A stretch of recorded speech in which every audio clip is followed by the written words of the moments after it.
Frequency Podcast Network. Stories that matter, podcasts that resonate. I don't know about you, but I love a good birthday. Beyond the celebration and the gifts and the food and the company, one thing that's always guaranteed with a birthday, whether you hate them or not, is that it's the start of something new. Especially for Canadians. Here in Canada, you reach the age of majority at 18. You're an adult. You can get paid more. You can do things without asking your parents. You can buy property. You can join the military. You can even get married if you want. But why is being able to have a say in the fate of our country not so sexy anymore? As a young person myself, I was excited when my dad took me to vote in my first federal election that I could. That was in 2019. To me, it's a duty. Engaging in democracy and shaping the world around me, it's like an obligation to me. It's a part of being Canadian. But I am a journalist, and maybe I've taken a deeper liking to the process of democracy overall. I'm also Greek, so maybe democracy is just in my blood. I'm Maria Kestane. Today on the Big Story podcast, we dive into why Gen Z aren't showing up to the polls and how this new generation of voters and non-voters will shape Canadian politics for all the elections to come, including the one that a brand new round of voters could head to this year. Today I'm talking to Sam Reush, the Executive Director of Apathy is Boring, a Canadian nonpartisan organization that looks to support young folks in their democratic and civic journeys. Thanks for speaking with me today, Sam. For a generation that is chronically online with, access to essentially any and all tools to learn more about politics and leaders and who runs what part of the country, why is there such a disconnect from them with the polls?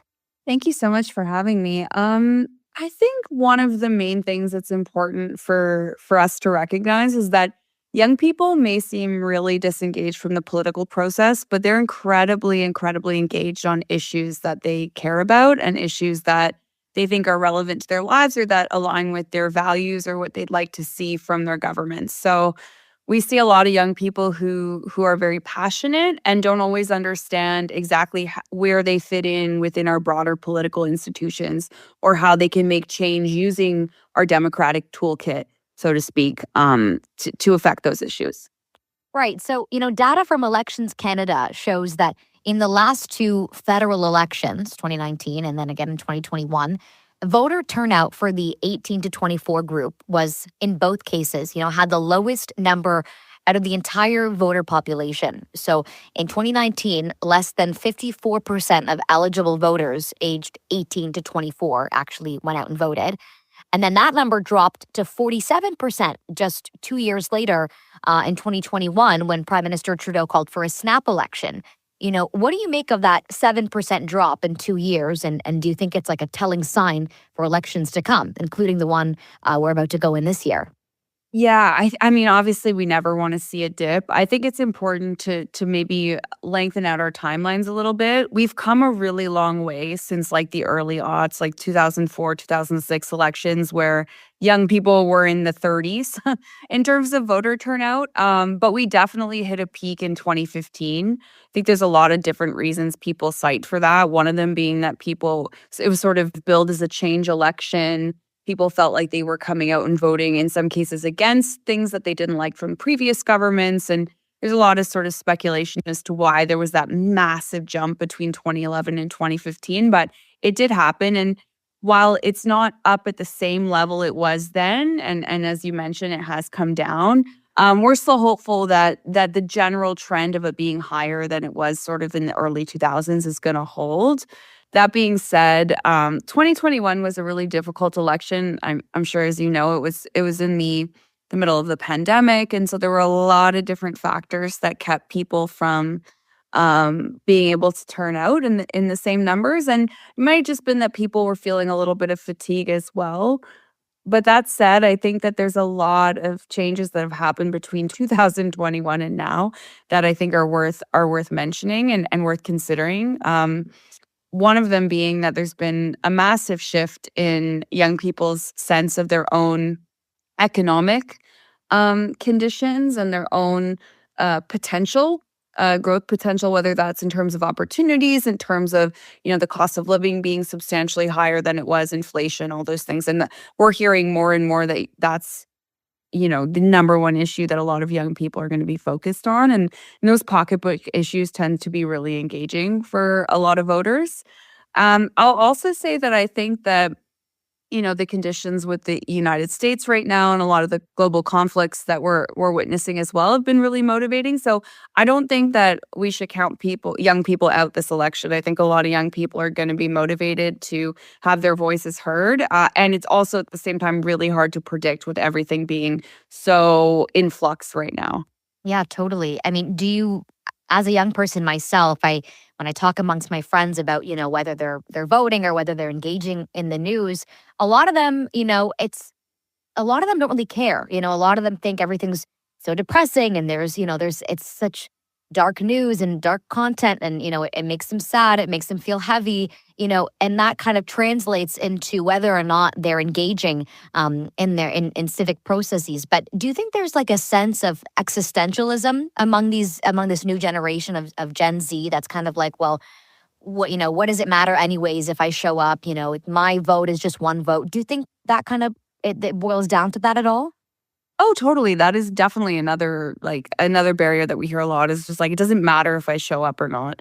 There's a lot of different reasons why someone might come to that conclusion. It could be because they feel like, our institutions aren't powerful enough to affect the issues that they care about. It could be that they feel like, oh, well, my riding has been this party for 30 years. What difference does it make? I turn up and vote and nothing changes. And so then we're getting into a lot of policy solutions around democratic reform that I think in the 21st century, we have to be talking about how we're going to modernize our democracy to meet the expectations of, not just younger generations, but the generations that will follow them that have very different experiences of the world, have different expectations around, the impact of their participation. And I think those are conversations we need to have at a bigger level, as a country. But I do think that, we have to listen to what young people are telling us and acknowledge that,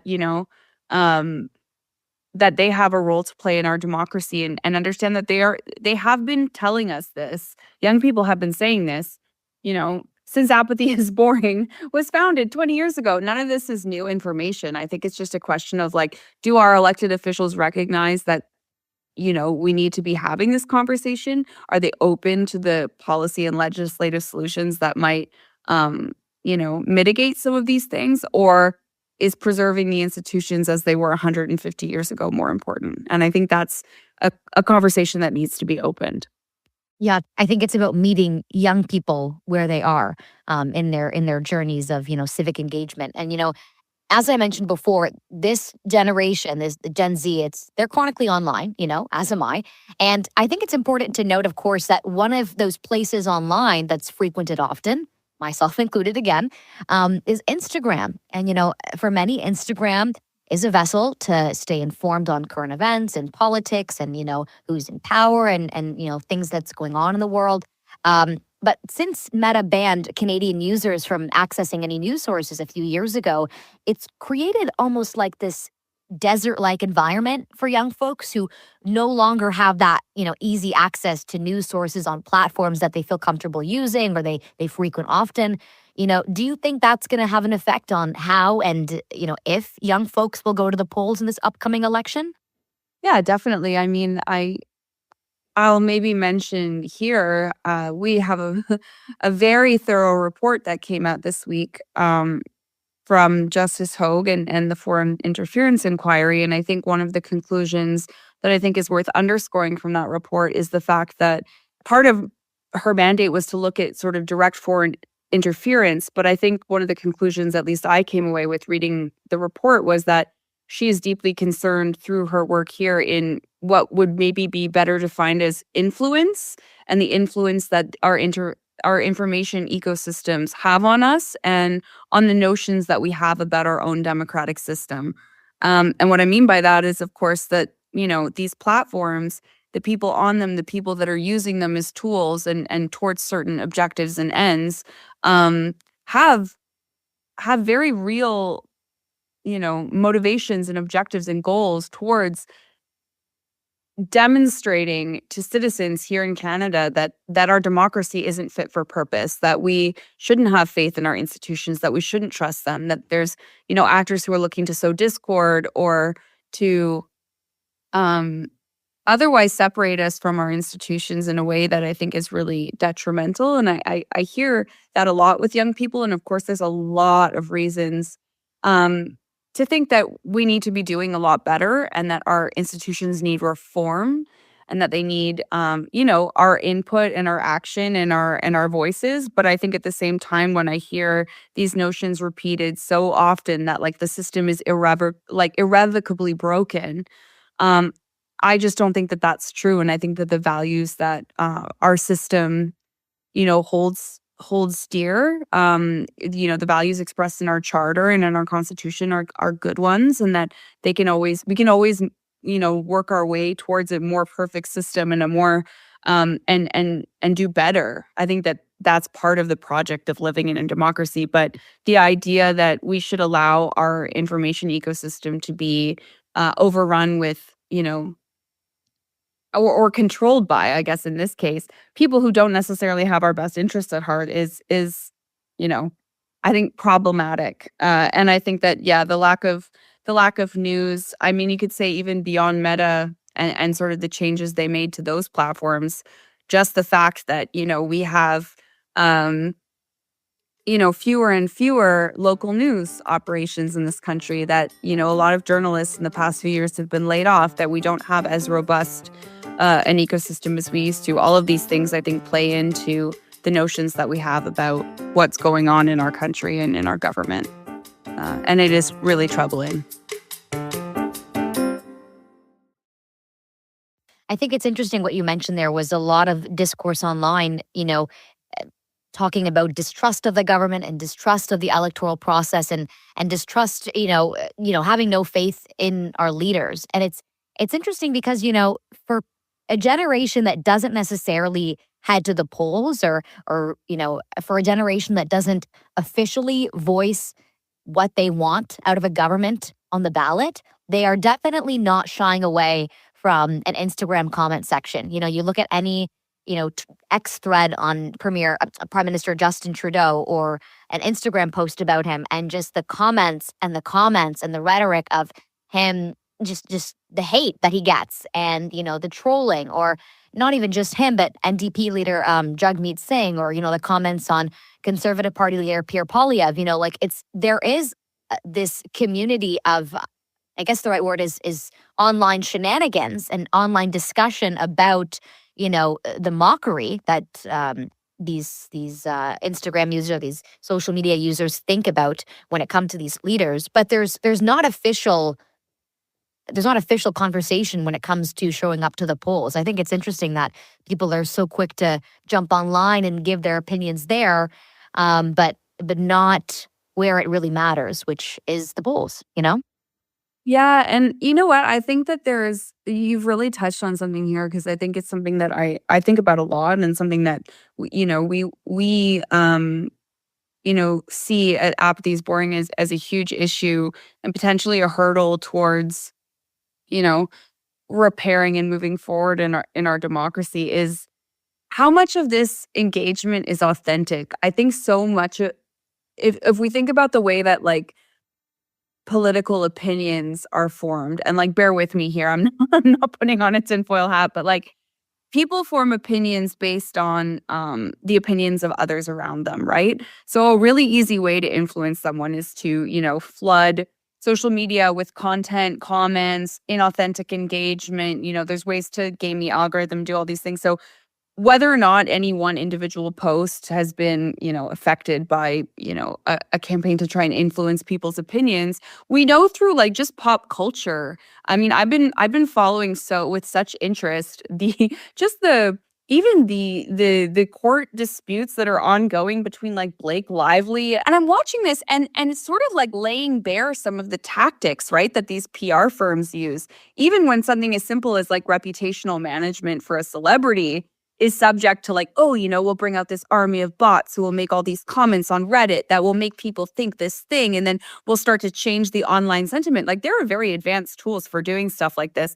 So I think we all just have to be aware when we're engaging online that what we are seeing could, even down to the level of what really feels like should be authentic engagement or authentic sentiment, like people expressing how they feel about a politician or, promoting certain narratives, could very well not be true. And this is part of the issue, is that when we have this lack of, rigorous,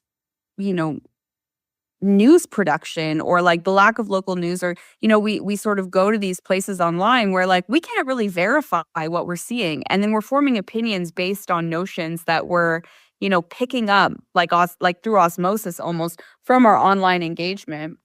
And it's a real issue, and so how do we protect ourselves from that? How do we, like having conversations with the people around you is one way to do it. But we know that people fall into these sort of online rabbit holes all the time where they think that the conclusion that they're coming to is rational, well thought through, well substantiated. And, I think every single person could be like, well, I know someone who believes very strongly in something that I know not to be true. And I think we all have those beliefs that we might form, or those ideas that we might come to, just because we, follow a subreddit or follow some accounts who might share something that might benefit them, but might be harming us or giving us the wrong idea about something. Right. And I'm glad that you mentioned the word influence, because and people heading online to form opinions, because Gen Z, they're not turning on the radio or necessarily, voluntarily turning on the news when they turn the TV on. And that's where most advertising for political campaigns are directed to. Do you think we can be seeing a new side of political advertising and political narratives, such as influencers on social media campaigns that are targeted for TikTok or like Instagram users? Like in the US with the federal election last year, the Democratic Party was actually reaching out to popular TikTok and Instagram users with year-long sponsorship deals for tens of thousands of dollars to essentially influence their audience to vote for that party. Do you think that could influence the push to go to the polls for young people? Do you think we could be seeing a new era of political advertising?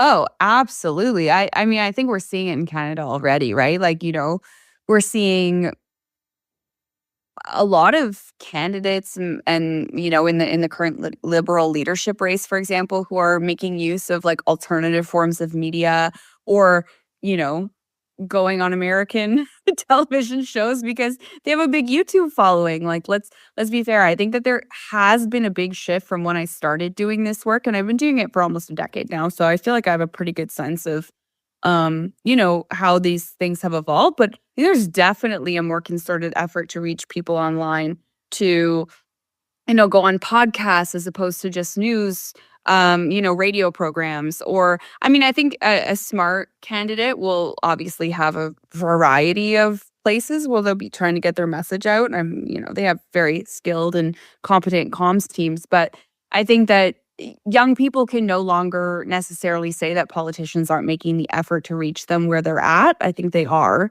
The question is, are they saying things or speaking to the issues that those young people care about? And that's a bigger question. That's for, young people to decide. Are they speaking to those issues in a way that they find credible, using language that they find accessible? Like all of these things are comms problems. But I think ultimately the longer term issue that we're going to have is if these governments can't meaningfully address the real issues, and can they build trust through young people by actually making a difference to their day-to-day lives? And that is a question that can only be answered, once someone's in office, and can only be answered by someone, when they look at their priorities, whether or not the government is actually addressing them. Because I think we sometimes get, and this is just Canadian, I think political coverage in general, we tend to talk so much about communications. Oh, like, watch any of the Sunday morning shows or, talk a lot about like, oh, like, well, did we say it in the right way? And did we communicate well enough? And it's like, well, a lot of people are really struggling. I don't know if this is a communications issue. I think this might be an actual issue. And I think understanding that and getting outside of that bubble and talking to young people and speaking to them in ways that are relevant and actually speak to the things that they're concerned about, that's what's going to build that trust. And unless they do that, well, then, they might continue to have the comms problems.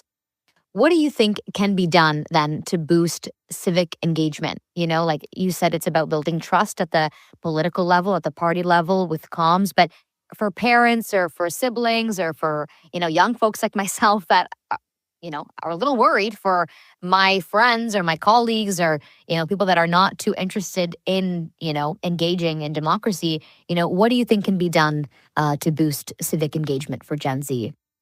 I mean, the first place, if we're talking about elections, I think the first place to start is just having open conversations about politics, about what different levels of government do. Like, it sounds really lame, but but I mean, just asking someone, being like, "Hey, are you voting? Are you planning to vote? When are you planning to vote? You want to go together?" Like, they're very basic things, but we forget that the number one influencers in everyone's life is the people closest to them. So we can talk about like, the sleekness of the digital influencer, but at the end of the day, it's a sibling, it's a parent, it's a best friend, it's your neighbor, whoever, people that you see around you, a teacher. Those are the number one, the most trusted relationships that we have. So a lot of young people who vote in their first election are encouraged by parents or other relatives to do so. And I think that that's really important. So for an older person, like find a young person in your life and make sure they're voting. That's a really easy way to sort of get at that. And then I think when it comes to sort of peer to peer, it can be the same. Friends can have conversations. We have a program called Table Topics that's focused on just getting young people, breaking the taboo of no politics at the dinner table and getting people to have meals together and talk about issues from fresh perspectives and, with an open mind and try and build bridges between, young people so that they can communicate and talk about these things that they care about. And also learning how to disagree, because I think that's another thing. It's like we don't want to step on anyone's toes or say the wrong thing. And it's like, how do we actually like really be accessible and inclusive? Well, part of that is recognizing that, we're all individuals with our own opinions, and that expressing those is a healthy part of our democracy. And I think otherwise, in between elections, like in my experience, so many elected officials are starved to talk to their young constituents. Like, I think most people would be surprised. I think a lot of young people think that, their elected officials don't care about their opinion. But in my experience, they're like, oh, God, can you connect us with young people in my riding? Or I want to hear from them. And so reaching out and just making a habit of like actually engaging your elected officials, encouraging other people to do the same is really healthy. And I think it's good for them to hear from people like you and know that you're paying attention. And honestly, just getting involved, volunteering is a great way, making connections with other people in your community, learning about what other people are going through and really like trying to take in different perspectives and make your opinions informed, not just by what you're reading online, but by, what the people around you are telling you and sort of the things they're observing and feeling and living. And I think being well-rounded is being curious and listening to others and, trying to get involved wherever you can. And we can encourage each other to do that. And I think that's probably the number one thing. Just saying your opinion matters to me and I want to hear it, or I want to see your voice be heard in other forum. That alone can be a life-changing like switch that you can flip for the young people in your life. Well, hopefully these young people, this new generation of Gen Z, they take those tips and they head to the polls both federally this year and provincially here in Ontario, since BC leader Doug Ford had just announced that he's calling a snap election. So hopefully Gen Z head to the polls 2 times this year. All right. Thank you, Sam, for joining me on the Big Story podcast. Follow us on X at the Big Story FPN and leave your comments. You can also listen to The Big Story and other frequency podcasts like The Roz and Mocha Show on our Seeker app. That's SEEKR. Thanks for listening.